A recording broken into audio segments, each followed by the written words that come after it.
Unit introduction. This unit has a lot of information, so be aware.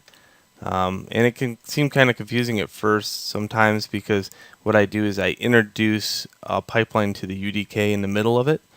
So I'm treating this video for two different classes. One, if you're in my class for like just texture rendering and lighting using Blender, you're going to be using, all the actual assignments. But I also have a couple other classes called World Building or Fundamentals to Gaming at a couple other colleges. So I'm going to be using these videos as a catalyst for that also. Now, why did I use it for 3 different classes? Well, this workflow is pretty amazing. That's no doubt about it. So please pay attention to it. 1, it covers stretch UVs versus relax UVs. Okay, that's primarily, that lesson is for my Blender class. But really, this allows you to paint any texture onto any object and generate as many textures as you want using a thing called like a texture engine. And you can see it here. I have a whole bunch of layers set up, and in here I can just wheel these magical layers around, and what will happen is I can create many other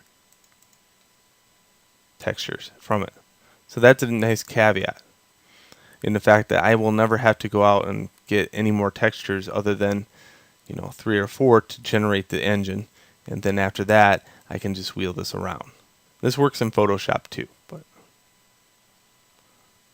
dark steel, no problem. Hard light, no problem. And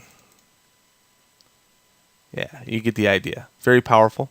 Okay, then I teach you how to go into Blender, and here's my brush. Let me just kind of go over here, and you can see I'm painting it real time. And I'll use add to brighten it. So if I wanted a really bright steel, I could. So that's pretty amazing. That means I have to do my UVs, and I can just paint right on my UVs. Check this out. If I'm in this mode over here, I can paint right on them over here. Never going into Photoshop or GIMP. Except for a few things that I still need with GIMP or Photoshop. So I'll cover that in the video unit.